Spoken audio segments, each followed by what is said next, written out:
Homeowners in America hit the jackpot when the big beautiful bill passed and they don't even know it. On December 30th,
Is it true? Yeah. With the lens? Yeah. You're not going to pay him? I will, but not right now. Not until he's come. Okay. Peter, which direction should I move my feet?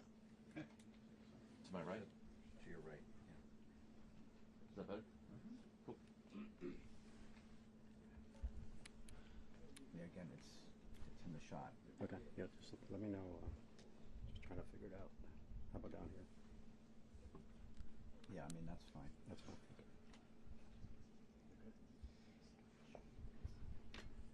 Like that's okay? Yeah.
26 too. No. If I'm on my butt, I can't see over their heads. You have a remote. Sam, look up. Let's see over whose head. What do you mean, Tierney?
Here we go. Hello, everybody. Mr. President?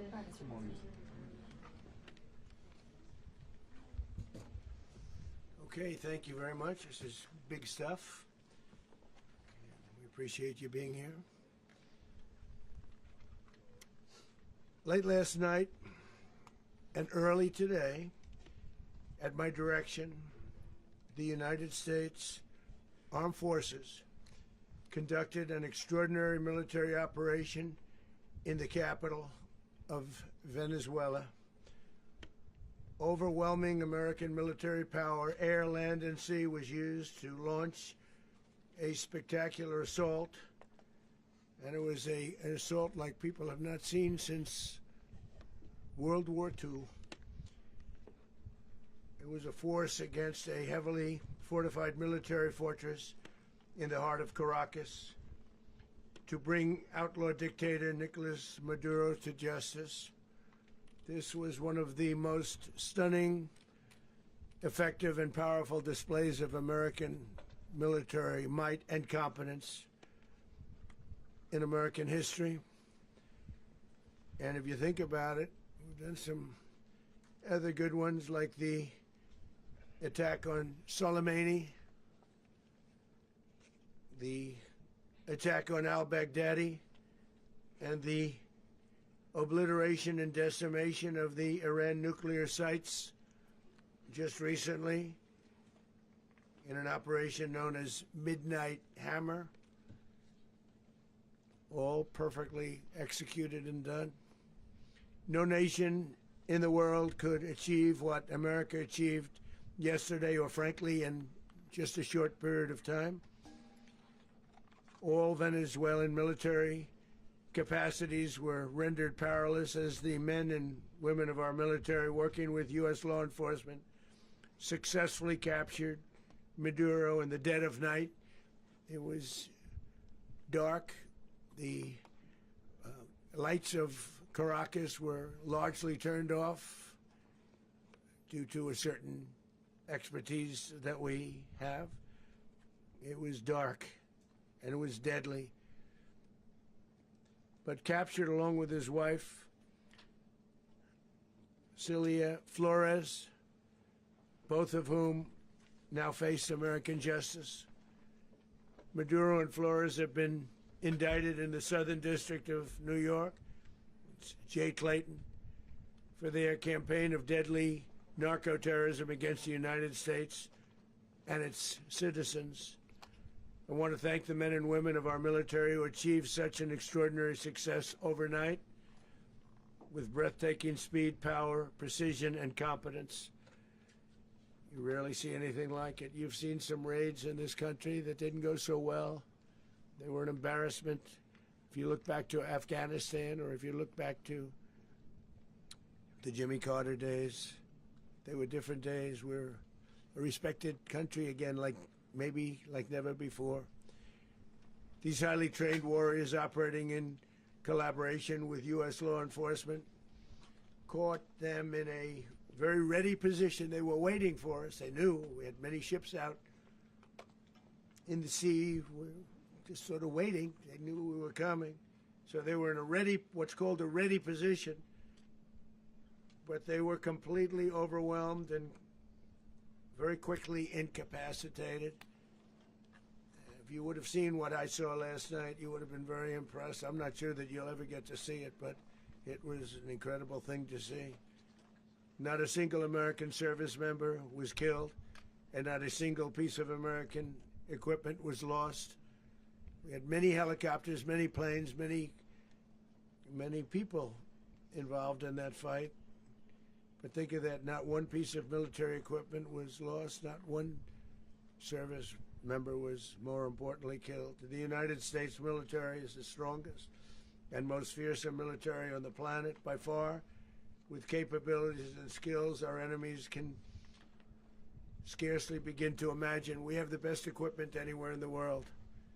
There's no equipment like what we have, and you see that even if you just look at the boats. You know, we've knocked out 97% of the drugs coming in by sea. 90%. Each boat kills 25, on average, 25,000 people. We knocked out 97%. And those drugs mostly come from a place called Venezuela. We're going to run the country until such time as we can do a safe, proper, and judicious transition. So we don't want to be involved with having somebody else get in and we have the same situation that we had for the last long period of years. So we are going to run the country until such time as we can do a safe, proper, and judicious transition. And it has to be judicious because that's what we're all about. We want peace, liberty, and justice for the great people of Venezuela, and that includes many from Venezuela that are now living in the United States and want to go back to their country. It's their homeland. We can't take a chance that somebody else takes over Venezuela that doesn't have the good of the Venezuelan people in mind. We've had decades of that. We're not going to let that happen. We're there now, and what people don't understand, but they understand as I say this, we're there now, but we're going to stay until such time as the proper transition can take place. So we're going to stay until such time as we're going to run it, essentially. This is the quickest way to go from AI beginner to AI fluent in 2026. Watch this. So this is how I became the most dangerous person in the room. One habit changed everything. I replaced social media with micro-learning. Now, instead of wasting time on social media, I spend 15 minutes a day actually learning how to United States oil companies, the biggest anywhere in the world, go in, spend billions of dollars, fix the badly broken infrastructure, the oil infrastructure, and start making money for the country.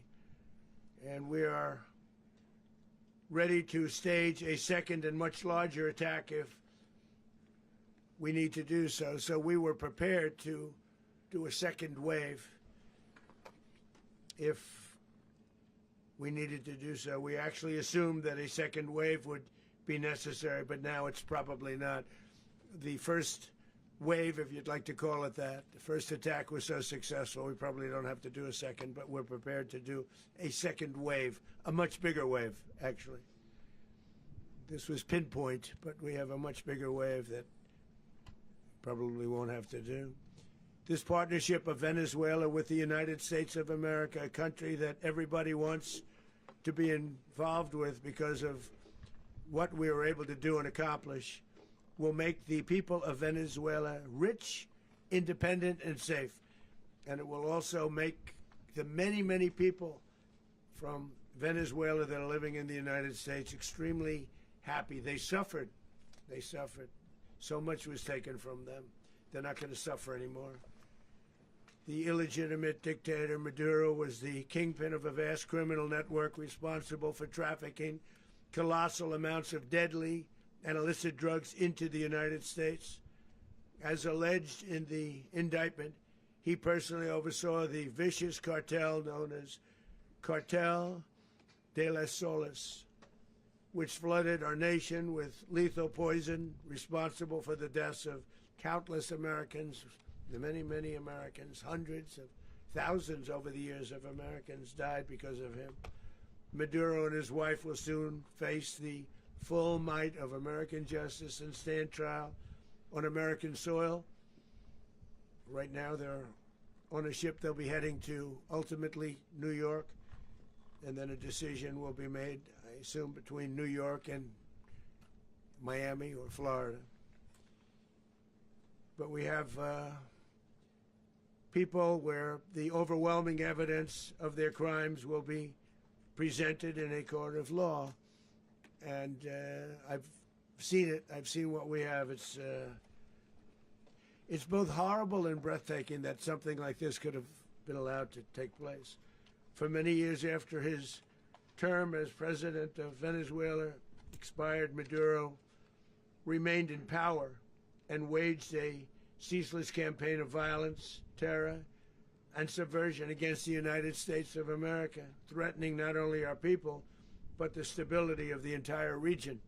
And you all saw it. In addition to trafficking gigantic amounts of illegal drugs that inflicted untold suffering and human destruction all over the country, all over in particular the United States, Maduro sent savage and murderous gangs, including the bloodthirsty prison gang Tren de Aragua, to terrorize American communities nationwide, and he did indeed. They were in Colorado. They took over apartment complexes. They cut the fingers off people if they called police. They were brutal, but they're not so brutal now. And I just have to congratulate our military, Pete and everybody, and our National Guard, because the job that they've done, whether it's in Washington, D.C., where we have a totally safe city, where it was one of the most unsafe cities anywhere in the world, frankly, and now we have no crime in Washington, D.C. We haven't had a killing. We had the terrorist attack a few weeks ago. A little bit of a different kind of a threat, but we haven't had a killing in a long period of time, 6-7 months. We used to have two, on average, 2 a week in Washington, our capital. We don't have that anymore. The restaurants are opening. Everyone's happy. They're going, they're walking their daughters, they're walking their children, their wives, they walk to restaurants. Restaurants are opening all over Washington, D.C. So I want to thank the National Guard. I want to thank our military. And I want to thank law enforcement. It's been amazing. And they should do it with more cities. We're doing it, as you know, and we're doing it in Memphis, Tennessee right now, and crime is down. We've just sort of started a few weeks ago, but crime is down now 77%.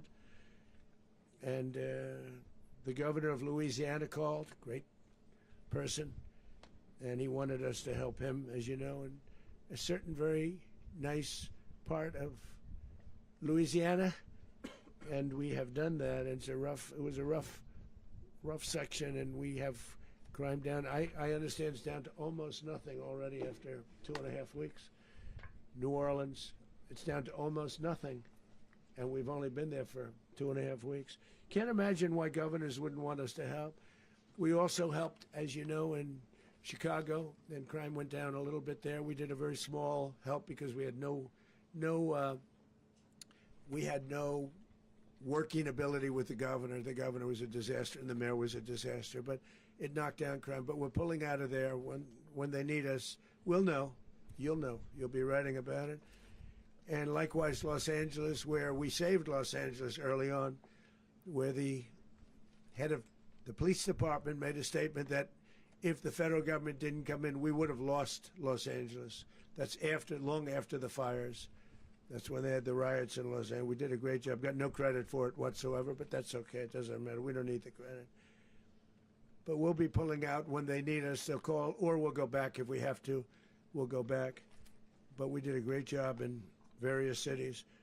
But the place that we're very proud of is Washington, D.C., because it's our nation's capital. We took it from being a crime-ridden mess to being one of the safest cities in the country. But the gangs that they sent raped, tortured, and murdered American women and children. They were in all of the cities I mentioned, Tren de Aragua. And they were sent by Maduro to terrorize our people, and now Maduro will never again be able to threaten an American citizen or anybody from Venezuela. There will no longer be threats. For years I've highlighted the stories of those innocent Americans whose lives were so heartlessly robbed by this Venezuelan terrorist organization. Really one of the worst. One of the worst, they say the worst. Americans like 12-year-old Jocelyn Nungary from Houston. Beautiful Jocelyn Nungary, what happened to her? They, as you know, they kidnapped, assaulted, and murdered by Tren de Aragua animals. They murdered Jocelyn and left her dead under the bridge. There was a bridge that will never be the same to so many people after seeing what happened. As I've said many times, the Maduro regime emptied out their prisons, sent their worst and most violent monsters into the United States, to steal American lives. And they came from mental institutions and insane asylums. They came from prisons and jails. The reason I say both, they sound similar. Actually, prisons a little bit more hostile, a little bit tougher.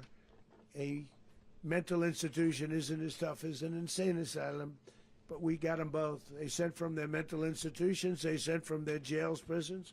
They were drug dealers, they were drug kingpins, they sent everybody bad into the United States.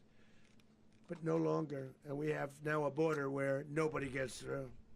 In addition, Venezuela unilaterally seized and stole American oil, American assets, and American platforms, costing us billions and billions of dollars. They did this a while ago, but we never had a president that did anything about it. They took all of our property. It was our property. We built it. And we never had a president that decided to do anything about it. Instead, they fought wars that were 10,000 miles away. We built Venezuela oil industry with American talent, drive, and skill, and the socialist regime stole it from us during those previous administrations, and they stole it through force. This constituted one of the largest thefts of American property in the history of our country. Considered the largest theft of property in the history of our country. Massive oil infrastructure was taken like we were babies, and we didn't do anything about it. I would have done something about it. America will never allow foreign powers to rob our people or drive us back into and out of our own hemisphere. That's what they did. Furthermore, under the now deposed dictator Maduro, Venezuela was increasingly hosting foreign adversaries in our region and acquiring menacing offensive weapons that could threaten U.S. interests and lives. And they used those weapons last night. Potentially in league with the cartels operating along our border. All of these actions were in gross violation of the core principles of American foreign policy, dating back more than 2 centuries, and not anymore. All the way back, it dated to the Monroe Doctrines, and the Monroe Doctrine is a big deal, but we've superseded it by a lot, by a real lot. They now call it the Monroe Document. I don't know. It's Monroe Doctrine. We sort of forgot about it. It was very important, but we forgot about it. We don't forget about it anymore. Under our new national security strategy, American dominance in the Western Hemisphere will never be questioned again. Won't happen. So just in concluding, for decades, other administrations have neglected or even contributed to these growing security threats in the Western Hemisphere. Under the Trump administration, we are reasserting American power in a very powerful way in our home region. And our home region is very different than it was just a short while ago. The future will be, and we did this in my first term. We had great dominance in my first term, and we have far greater dominance right now. Everyone's coming back to us. The future will be determined by the ability to protect commerce and territory and resources that are core to national security. These are core to our national security. Just like tariffs are, they've made our country rich, and they've made our national security stronger than ever before. But these are the iron laws that have always determined global power. And we're going to keep it that way. We will secure our borders. We will stop the terrorists. We will crash the cartels, and we will defend our citizens against all threats, foreign and domestic. Other presidents may have lacked the courage or whatever to defend America, but I will never allow terrorists and criminals to operate with impunity against the United States. This extremely successful operation should serve as warning to anyone who would threaten American sovereignty or endanger American lives. Very importantly, the embargo on all Venezuelan oil remains in full effect. The American Armada remains poised in position, and the United States retains all military options until United States demands have been fully met and fully satisfied. All political and military figures in Venezuela should understand what happened to Maduro can happen to them, and it will happen to them if they aren't just, fair, even to their people. The dictator and terrorist, Maduro, is finally gone in Venezuela. People are free. They're free again. It's been a long time for them, but they're free. America is a safer nation. This morning, it's a prouder nation this morning because it didn't allow this horrible person and this country that was doing very bad things to us. It didn't allow it to happen. And the Western Hemisphere is right now a much safer place to be. So I want to thank everybody for being here. I want to thank General Raisin Kane. He's a fantastic man. I've worked with a lot of generals. I worked with some I didn't like. I worked with some I didn't respect. I worked with some that just weren't good. But this guy is fantastic. I watched last night one of the most precise attacks on sovereignty. I mean, it was an attack for justice. And I'm very proud of him, and I'm very proud of our Secretary of War, Pete Hegseth, who I'm going to ask to say a few words. Thank you very much. Mr. President, can you explain how the U.S. will run Venezuela? Well, thank you, Mr. President. Finally, a commander-in-chief the world respects and the American people deserve. And as the President said, words can barely capture the bravery and the power and the precision of this historic operation. A massive joint military and law enforcement raid flawlessly executed by the greatest Americans our country has to offer. American warriors are second to none, the best in the world and the best of our country. What all of us witnessed last night was sheer guts and grit, gallantry, and glory of the American warrior. I'm simply humbled by such men, and I tip my hat to our chairman, Dan Raisin Kane, and all those Americans who stood watch last night. Our warriors are the elite of America, and again, President Trump has your back. No other country on planet Earth, and it's not even close, could pull this kind of operation off. And no other president has ever shown this kind of leadership, courage, and resolve. The most powerful combination the world has ever seen. As the President said, our adversaries remain on notice. America can project our will anywhere, anytime. The coordination, the stealth, the lethality, the precision, the very long arm of American justice, all on full display in the middle of the night. Nicolas Maduro had his chance, just like Iran had their chance, until they didn't and until he didn't. He effed around, and he found out. President Trump is deadly serious about stopping the flow of gangs and violence to our country. Deadly serious about stopping the flow of drugs and poison to our people. Deadly serious about getting back the oil that was stolen from us. And deadly serious about reestablishing American deterrence and dominance in the Western Hemisphere.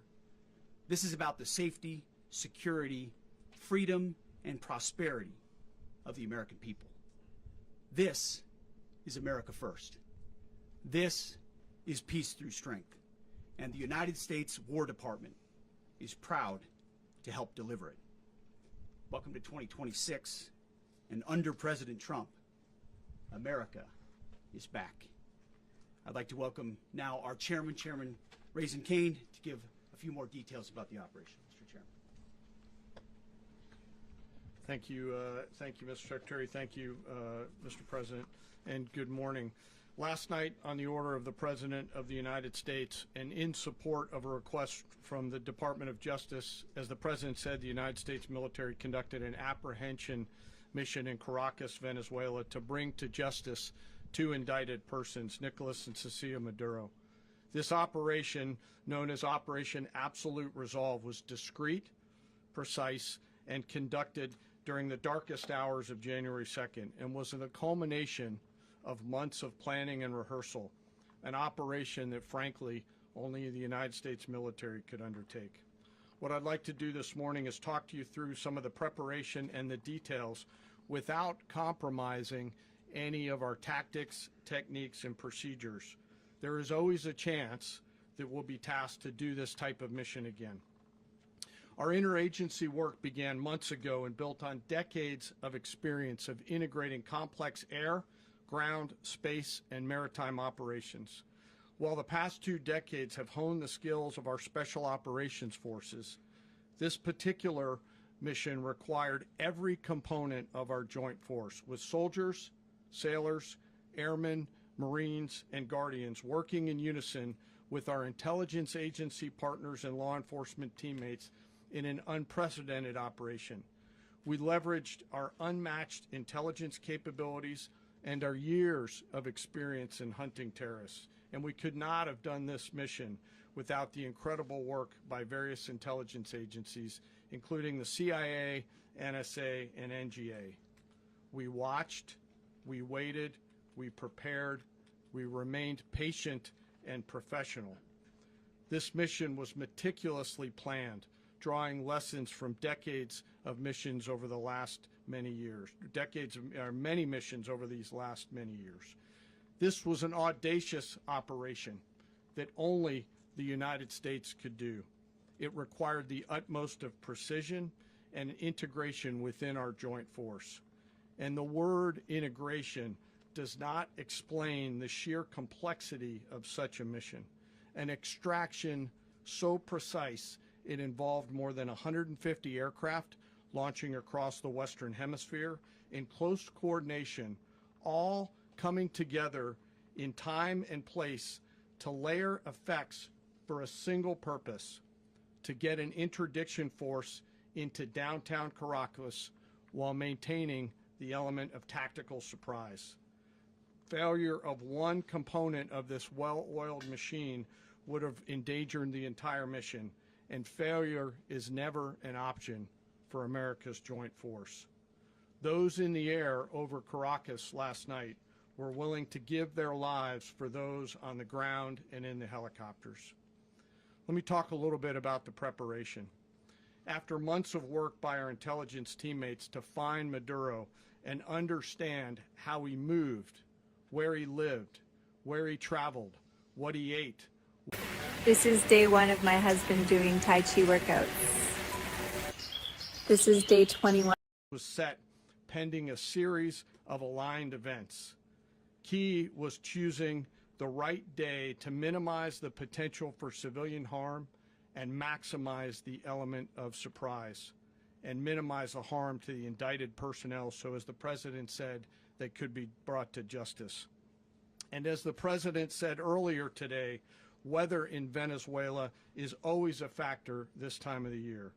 And over the weeks through Christmas and New Year's, the men and women of the United States military sat ready, patiently waiting for the right triggers to be met and the President to order us into action.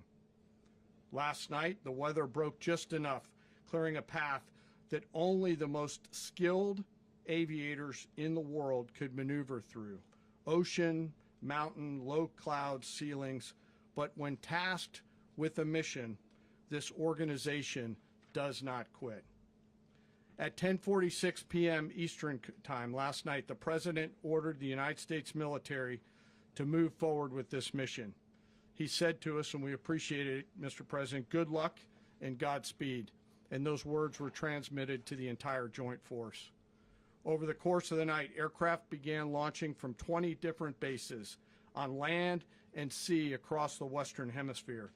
In total, more than 150 aircraft, bombers, fighters, intelligence, reconnaissance, surveillance, rotary wing were in the air last night. Thousands and thousands of hours of experience were airborne. Our youngest crew member was 20, and our oldest crew member was 49. And there's simply no match for American military might. As the night began, the helicopters took off with the extraction force, which included law enforcement officers, and began their flight into Venezuela at 100 feet above the water.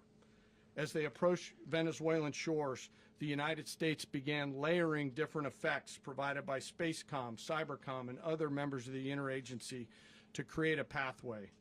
Overhead, those forces were protected by aircraft from the United States Marines, the United States Navy, the United States Air Force, and the Air National Guard. The force included F-22s, F-35s, F-18s, EA-18s, E-2s, B-1 bombers, and other support aircraft, as well as numerous remotely piloted drones. As the force began to approach Caracas, the Joint Air Component began dismantling and disabling the air defense systems in Venezuela, employing weapons to ensure the safe passage of the helicopters into the target area. The goal of our air component is, was, and always will be to protect the helicopters and the ground force and get them to the target and get them home. As the force crossed the last point of high terrain where they'd been hiding in the clutter, we assessed that we had maintained totally the element of surprise. As the helicopter force ingressed towards the objective at low level, we arrived at Maduro's compound at 1:01 a.m. Eastern Standard Time, or 2:01 a.m. Caracas local time, and the apprehension force descended into Maduro's compound and moved with speed, precision, and discipline towards their objective, and isolated the area to ensure the safety and security of the ground force while apprehending the indicted persons. On arrival into the target area, the helicopters came under fire, and they replied with that fire with overwhelming force in self-defense. One of our aircraft was hit but remained flyable, and as the President said earlier today, all of our aircraft came home, and that aircraft remained flyable during the rest of the mission. As the operation unfolded at the compound, our air and ground intelligence teams provided real-time updates to the ground force, ensuring those forces could safely navigate the complex environment without unnecessary risk. The force remained protected by overhead tactical aviation. Maduro and his wife, both indicted, gave up and were taken into custody by the Department of Justice, assisted by our incredible U.S. military with professionalism and precision, with no loss of U.S. life. After securing the indicted persons, the force began to prep for departure. Helicopters were called in to exfiltrate the extraction force, while fighter aircraft and remotely piloted aircraft provided overhead coverage and suppressive fire. There were multiple self-defense engagements as the force began to withdraw out of Venezuela. The force successfully exfiltrated and returned to their afloat launch bases, and the force was over the water at 3:29 a.m. Eastern Standard Time with indicted persons on board. And both Maduro and his wife were embarked aboard the USS Iwo Jima. In closing, what we've witnessed today is a powerful demonstration of America's joint force. We think, we develop, we train, we rehearse, we debrief, we rehearse again and again, not to get it right, but to ensure that we cannot get it wrong. Our jobs are to integrate combat power so when the order comes, we can deliver overwhelming force at the time and the place of our choosing against any foe anywhere in the world. I am immensely proud today of our joint force and filled with gratitude to represent them here today. There is simply no mission too difficult for these incredible professionals and the families that stand by them and support them. As we stand here this morning, our forces remain in the region at a high state of readiness, prepared to project power, defend themselves, and our interests in the region. This operation is a testament to the dedication and unwavering commitment to justice and our resolve to hold accountable those who threaten peace and stability. In closing, I want to express my heartfelt gratitude to the brave men and women who executed this mission. Their courage and tireless commitment to our nation are what makes us strong. Thank you, Mr. Secretary, and thank you, Mr. President. Well, I don't have much to add to what you've heard now, other than the following points. Nicolas Maduro was indicted in 2020 in the United States. He is not the legitimate president of Venezuela. That's not just us saying it. The first Trump administration, the Biden administration, the second Trump administration, none of those three recognized him. He's not recognized by the European Union and multiple countries around the world.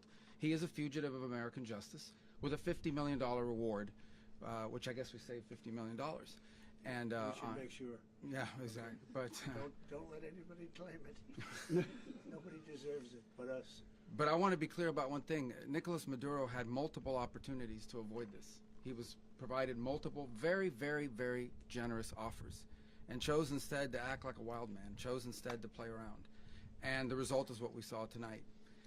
The other message here is the following. You have a guy, like many people around the world, they like to play games. You have a guy who decides he's going to invite Iran into his country, is going to, do the confiscation of American oil companies, is going to flood our country with gang members, is going to take Americans prisoner and try to hold them for hostage and trade them like he was able to do with the Biden administration. Basically likes to play games all this time and thinks nothing's going to happen. And I hope what people now understand is that we have a president. The 47th president of the United States is not a game player. When he tells you that he's going to do something, when tells you he's going to address a problem, he means it. He actions it. I can tell you, I've watched this process now for 14, 15 years, been around it. Everybody talks. I'm going to do this. I'm going to do that. When I get there, we're going to do this. We're going to take. This is a president of action. Like, I don't understand yet how they haven't figured this out. And now, if you don't know, now you know. Because this is the way it's going to play out. And I think people need to understand that this is not a president that just talks and does letters and press conferences. And, if he says he's serious about something, he means it. And this is something that was a direct threat to the national interest of the United States. And the president addressed it. There's a president of peace, by the way. I told you what I just said earlier. This guy had multiple opportunities to find his way somewhere else and figure out another. He could have been living somewhere else right now very happy, but instead he wanted to play big boy. And so now, he's got other sets of problems on his hands. And but I think the message here should be for the world. Look, the president doesn't go out looking for people to pick fights with. He's not, generally wants to get along with everybody. We'll talk and meet with anybody, but don't play games. Don't play games with this president's in office because it's not going to turn out well. And so I hope that, I guess that lesson was learned last night, and we hope it'll be instructive moving forward. Is that a message for Cuba? Mr. President. Mr. President. You said that the U.S. is going to run Venezuela. So who's in power right now? Well, we're going to be running it with a group, and we're going to make sure it's run properly. We're going to rebuild the oil infrastructure, which will cost billions of dollars. It'll be paid for by the oil companies directly.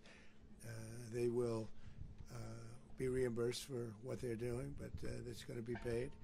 And we're going to get the oil flowing the way it should be. As you know, it was just a minor flow. It was actually a minor flow for what they have. But we're going to run it properly, and we're going to make sure the people of Venezuela are taken care of. We're going to make sure the people that were forced out of Venezuela by this thug are also taken care of. Mr. President, does the U.S. running the country mean that U.S. troops will be on the ground? How will that work? Well, they always say boots on the ground. So we're not afraid of boots on the ground if we have to have. We had boots on the ground last night at a very high level, actually. We're not afraid of it. We don't mind saying it. But we're going to make sure that that country is run properly. We're not doing this in vain. This is a very dangerous attack. This is an attack that could have gone very, very badly. Could have gone very badly. We could have lost a lot of people last night. We could have lost a lot of dignity. We could have lost a lot of equipment. The equipment is less important, but we could have lost a lot. And we're going to make sure that this is proper. We're there now. We're ready to go again if we have to. We're going to run the country right. It's going to be run very judiciously, very fairly. It's going to make a lot of money. We're going to give money to the people. We're going to reimburse people that were taken advantage of. We're going to take care of everybody. It's very important. We couldn't let them get away with it. They stole our oil. We built that whole industry there, and they just took it over like we were nothing. And we had a president that decided not to do anything about it. So we did something about it. We're late, but we did something about it. Yeah, please. Mr. President, can you explain the exact mechanism by which you're going to run the country? Are you going to designate a U.S. official to coordinate? It's all being done right now. We're designating people. We're talking to people. We're designating various people, and we're going to let you know who those people are. Mr. President. What's the group you mentioned that would run Venezuela? Well, it's largely going to be, for a period of time, the people that are standing right behind me. We're going to be running it. We're going to be bringing it back. It's a dead, I talk about a dead country. A year and a half ago, we were a dead country. Now we're the hottest country anywhere in the world. We're a country doing better than any country anywhere in the world. And it required leadership. Venezuela has a lot of bad people in there, a lot of bad people that shouldn't be leading. We're not going to take a chance that one of those people take over for Maduro. So you can look at, and others, we have fantastic people, including people in the military.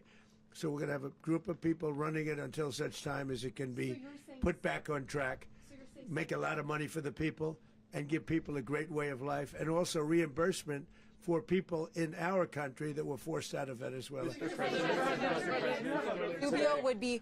You said earlier today that you weren't going to back Machado to come back and be the opposition leader in your Fox and Friends interview. And then you also mentioned the vice president of Venezuela. Are you going to work with the vice president of Venezuela, or how do you foresee the relationship Well, going? I understand she was just sworn in, but she was, as you know, picked by Maduro. So Marco's working on that directly. He just had a conversation with her, and she's essentially willing to do what we think is necessary to make Venezuela great again. Very simple. Mr. President, Colombian President Gustavo Petro, a couple weeks ago, he said he's got to watch his ass.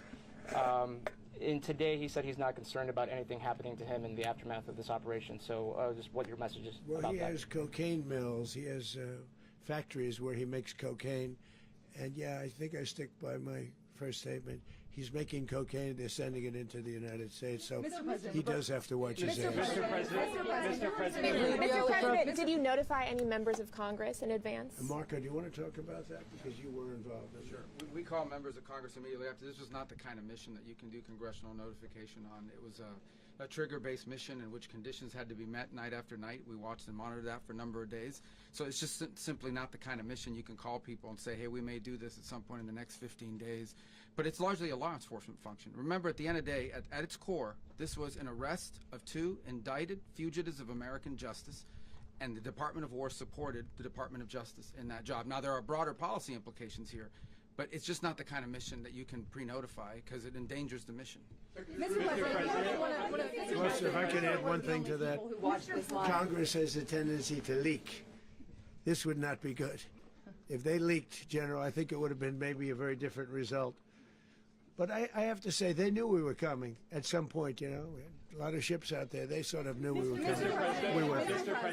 But Congress will leak, and we don't want leakers. Mr. President, you were one of the only people to watch this all play out live. What was Maduro doing when the U.S. forces entered what I assume would be his home? And also, was there any point where the U.S. was considering if Maduro pushed back or resisted killing Maduro? It could have happened. It could have happened. He was trying to get into a safe place. You know what a safe place is, all steel. And he wasn't able to make it to the door because our guys were so fast. They went through the opposition so fast. And there was a lot of opposition. People were wondering, do we get them by surprise? Sort of surprised, but they were waiting for something. It was a lot of opposition. There was a lot of gunfire. You saw some of it today. But he was trying to get to a safe place, which wasn't safe because we would have had the door blown up in about 47 seconds, they say on average, regardless of how thick the steel was.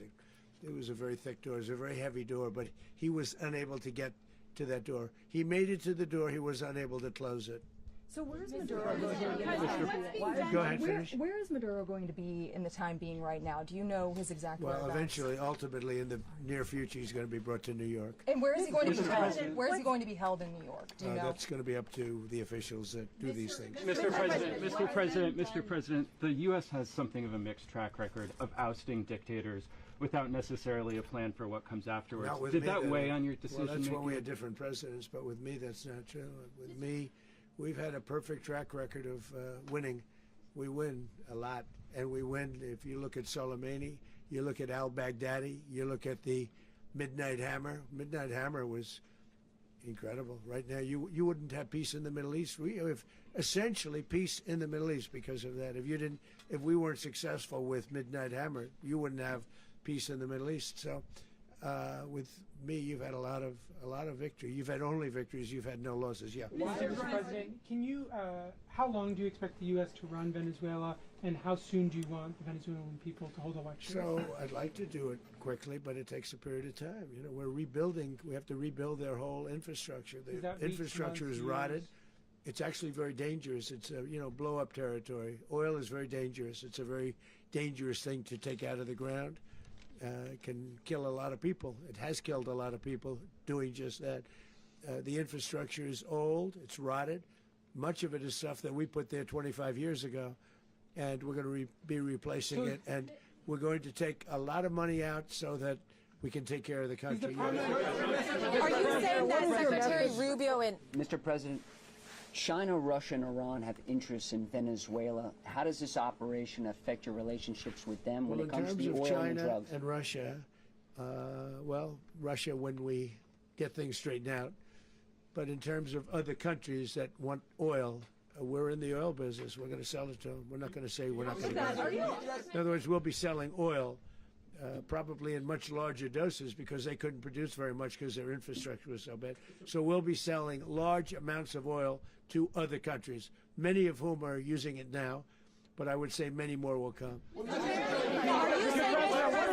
Are you saying that, Mr. President, are you saying that? Oh, Mr. President, thank you. What is your message to the people of Venezuela today? Of course, the civilian population specifically, they have a lot of questions. What is your message to the people of Venezuela? That you're going to have peace, justice. You're going to have some of the riches that you should have had for a long period of time. It was stolen from you.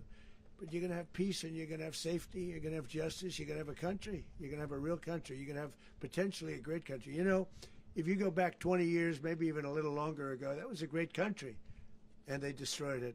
Remember I said that if we lose this election, the United States will be Venezuela on steroids. That's what would have happened. Had we lost the election, the 2024 election, we suffered so badly when you look at the border from 2020. What they did, what Joe Biden administration did to our country should never be forgotten. But if we had to go through another year of that, we wouldn't have. We would be exactly where Venezuela was in terms. I used to say, if they win, we're going to be Venezuela on steroids, and that's what would have happened. President, thank you. Are you saying that Secretary Hegseth and Rubio are going to be running Venezuela, and will you be sending in U.S. military troops to provide? They're going to be a team that's working with the people of Venezuela to make sure that we have Venezuela right. Because for us to just leave, who's going to take over? I mean, there is nobody to take over. You have a vice president who's been appointed by Maduro. And right now she's the vice president, and she's, I guess, the president. She was sworn as president just a little while ago. She had a long conversation with Marco, and she said, we'll do whatever you need. I think she was quite gracious, but she really doesn't have a choice. We're going to have this done right. We're not going to just do this with Maduro, then leave like everybody else, leave and say, let it go to hell. If we just left, it has zero chance of ever coming back. We'll run it properly. We'll run it professionally. We'll have the greatest oil companies in the world go in and invest billions and billions of dollars and take out money, use that money in Venezuela.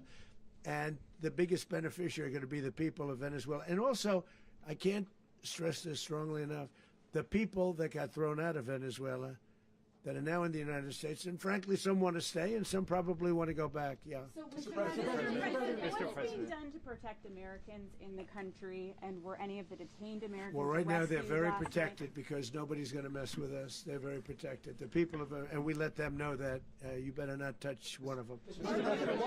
Are you concerned that bad elements of the Maduro regime will remain in place? Well, we know who they are. We're on them, and they're acting much differently now than they would have acted 2 days ago. And what do you Okay, say wait, about behind you, please. Mr. President, why is running a country in South America America first? Well, I think it is because we want to surround ourselves with good neighbors. We want to surround ourselves with stability. We want to surround ourselves with energy. We have tremendous energy in that country. It's very important that we protect it. We need that for ourselves. We need that for the world. And we want to make sure we can protect it. Yes, sir. Please, go ahead. Yeah, is there a message here for Cuba and Diaz-Canel? Well, Cuba is an interesting case. Cuba is, not doing very well right now. That system has not been a very good one for Cuba. The people there have suffered for many, many years. And I think Cuba is going to be something we'll end up talking about, because Cuba is a failing nation right now, very badly failing nation. And we want to help the people. It's very similar in the sense that we want to help the people in Cuba, but we want to also help the people that were forced out of Cuba and living in this country. Do you want to say something about that, Marco, please? Well, I mean, I just gave you a statement a few minutes ago about, you know, when the president speaks, you should take him seriously. So suffice it to say, you know, Cuba is a disaster. It's run by incompetent, senile men, and in some cases, not senile, but incompetent nonetheless. It has no economy. It's in total collapse. And by the way, you know, they were, you know, all of the guards that helped protect Maduro, this is well known, their whole spy agency, all that were full of Cubans. I mean, they basically, it's amazing. This poor island took over Venezuela in some cases. One of the biggest problems the Venezuelans have is they have to declare independence from Cuba. They tried to basically colonize it from a security standpoint. So, yeah, look, if I lived in Havana and I was in the government, I'd be concerned, at least a little bit. Are you cutting off the oil flow to Cuba from Venezuela? Well, the president already announced a week ago that anything that's sanctioned, it's sanctioned oil, it's not going to be allowed to get there. So that's an The answer is yes. Mr. President, Yes. Is the U.S. aware of the location of opposition leader Machado, and have you been in contact with her? No, we haven't. No, we haven't. Mr. President, on Monday. Oh, I think it would be very tough for her to be the leader. She doesn't have the support within, or the respect within the country. She's a very nice woman, but she doesn't have the respect. Mr. President, is it possible that the U.S. ends up administrating Venezuela for years? You know, well, you know, it won't cost us anything because the money coming out of the ground is very substantial, so it's not going to cost us anything. So the U.S. isn't going to dedicate we any will. money to. Well, we want safety there. We want to be surrounded by countries that aren't housing all of our enemies all over the world. That's what was happening, and you don't want to have that.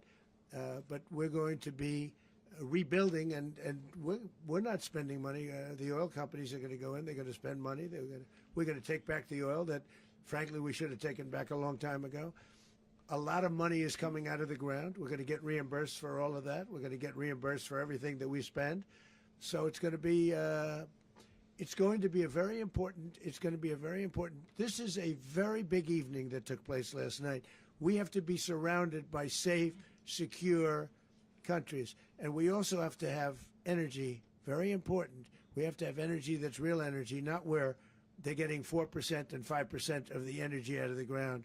You take a look. It was such a disaster. So what's going to happen with Venezuela, I think, over the next period of a year is going to be a great thing. And the people of Venezuela will be the biggest beneficiaries. Mr. President, on Monday, U.S. military. Mr. President, thank you. What did you last speak to Maduro about when you spoke? And is the Well, U.S. I don't want to at get war into with the Venezuela? conversations, but I did have conversations with him, and I said, you got to surrender. And I actually thought he was pretty close to doing so, but now he wished he did, yeah. Mr. President, can you explain, you said that Maduro is responsible for drug trafficking. You recently pardoned the former president of Honduras who was convicted on many drug trafficking. Can you explain how these two situations are different? And would you ever pardon Maduro? I endorsed, as you know, the winning president, the man who won in Honduras. I endorsed the man who won in Chile. I endorsed the man who won in Argentina. And we are doing very well with that whole group. What the man that I pardoned was, if you could equate it to us, he was treated like the Biden administration treated a man named Trump. That didn't work out too well for them. This was a man who was persecuted very unfairly. He was the head of the country. He was persecuted very unfairly. And there are a number of them. And we felt that it was a very unfair situation that happened to him. He's also a party member of the man who won. So obviously the people liked what I did. And one of the reasons that was done is because of the fact that the party in power felt very strongly that that man was treated very badly. I studied it very quickly, and then I studied it in great detail. I went to a lot of the people standing behind me, and they felt that that man was persecuted and treated very badly. That's why I gave him a pardon. Mr. President, you referenced boots on the ground earlier. Can you just sort of button this up? Do you envision the U.S. military having a presence in Venezuela as the U.S. runs that country? No, we're going to have a presence in Venezuela as it pertains to oil, because we have to have, we're sending our expertise in. So you may need something, not very much. But no, we're going to be taking out a tremendous amount of... Hi, I'm JT and I made Result Hunter, the search engine for conservatives. Let me just tell you what it does. First of all, big... from outside of Venezuela that used to be in Venezuela, and it goes also to the United States of America in the form of reimbursement for the damages caused us by that country. So I want to thank you all very much. Thank you. Do you have one? Yes, please. You were so nice before. I'm going to give you the final question. Go Thank ahead. you, Mr. Unless it's a President. bad question, in It's which about case I'll Putin. go one word. It's about who? It's about Putin, if you want. About Putin. Well, okay. that's always nice. You had to a talk phone. about Putin. You had a phone call with him on Yeah. Monday. Did he talk at all about Maduro? Did y'all talk about this? No, we didn't. And We then- never spoke about Maduro. Are you mad at him right now? I mean, there's this I'm not intelligence. thrilled with Putin. I'm not thrilled with Putin. He's killing too many people. There was that I intelligence. thought that would be so.